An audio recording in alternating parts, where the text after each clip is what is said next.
أهلا بكم. لا جديد يذكر ولكن القديم دائما يعاد. الأهلي المصري بيتوج بالسوبر رقم 14 في التاريخ. سبحان الله، بكده الأهلي عنده ألقاب ضعف عدد ألقاب جميع الأندية المتوجة بالسوبر المصري من قبل. كل الأندية اللي متوجة بالسوبر المصري طوال التاريخ الأهلي عنده ضعف عدد ألقابهم. كل الأندية عندها 7 ألقاب، على رأسهم الزمالك 4 ألقاب فقط، الأهلي عنده 14 لقب. عيني عليكم باردة والله العظيم. عموما الأهلي بيفوز باللقب رقم 5 على الأراضي الإماراتية، اللقب الخامس في الإمارات، واللقب الخامس هذا السيزون 2023، اللقب الثالث سوبر على التوالي، واللقب الثالث للسوبر المصري لمارسيل كولر. كولر عنده 6 ألقاب مع النادي الأهلي المصري، وتخطى الموس بيتسو موسيماني اللي عنده 5 ألقاب.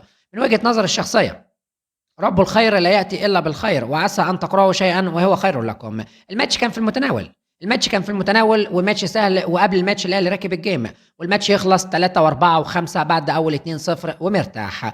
ولكن السيناريو اللي ربنا سبحانه وتعالى رسمه في الماتش ووصله 2-2 واكسترا تايم اشواط اضافيه علشان يخلص 4-2 عشان تبقى الفرحه فرحتين. سيناريو كبير علشان خاطر موديست فلوسه تتحلل والله العظيم، ويشرب كوبايه شاي وبمزاج كمان. عموما من وجهة نظر الشخصية، محمد عبد المنعم ايه الحاجة اللي ما بيعرفش يعملها داخل المستطيل؟ كل حاجة بيعملها في الكرة، بيقطع كويس، يدرس كويس، بيبدأ هجمة كويس، بيلعب الطولية كويس. محمد عبد المنعم ولا أروع والله العظيم. شابوه يا محمد يا راجل عظيم. مستنيك في كأس أفريقيا يناير 2024 تكون إضافة كبيرة لخط دفاع منتخبنا الوطنية. عموما مروان عطية، لا يوجد راجل أخطر من عاد من الموت. مفيش حد أخطر من مروان عطية والله العظيم. الواد ده يستاهل رجل الماتش عن جدارة واستحقاق، عمل كل حاجة في الكورة داخل المستطيل. عموما الكورة دي ما بيعملهاش غير ميسي يا كريم يا فؤاد. برافو عليك يا ابني والله. مودست قلبي عندك يلي مودست مش عندك والله العظيم. انا من وجهة نظر الشخصيه انا عارف ان مودست اساسا ملوش لازمه ومش هيعمل اي حاجه مع الاهلي، ولكن سبحان الله اراده رب العرش عشان يفرح جمهور النادي الاهلي العظيم. اوفر علولو اللي ولا اروع.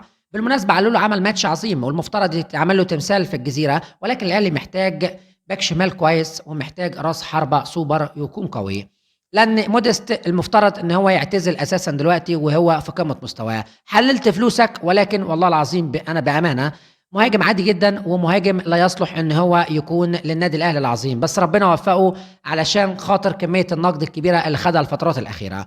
عموما مش فكره ان هو دخل الصندوق ولعب له الاوفر ويجيب وهو دي مكانه وهو ده حتته، لا يا باشا، لعبه 100 ماتش تاني مش هيجيب اي جون، وانا بقول لك على ضمانتي بنسبه 100%. الاهلي محتاج مهاجم صريح، ومحتاج باك شمال كويس يسد مكان العظيم علولو. والله العظيم علولو ده من وجهة نظر الشخصية كان نقطة مضيئة وسط العتمة في أيام كتير وفي ماتشات كتير للنادي الأهلي في طوال تاريخه.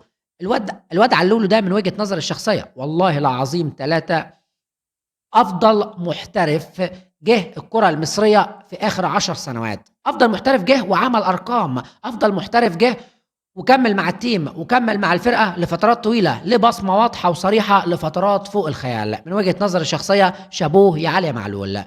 مليون مبروك لجمهور النادي الأهلي العظيم على بطولة غالية ضيعها النهارده. كان ممكن يكركب كل الدنيا على النادي الأهلي لأنها بطولة كانت في المتناول. أنا من وجهة نظر الشخصية مواليد 91، عندي 32 سنة، أنا ما شفتش الأهلي قبل كده تقدم 2-0 وخسر الماتش، فالموضوع كان هيبقى صعب للغاية. ولكن إرادة ربنا سبحانه وتعالى إن هي ما تنيمش جمهور النادي الأهلي العظيم زعلان، ولا الجمهور اللي في الاستاد يروح زعلان. فشابوه ومبروك من الأعماق ليكم، تستاهلوا بمنتهى الصراحة.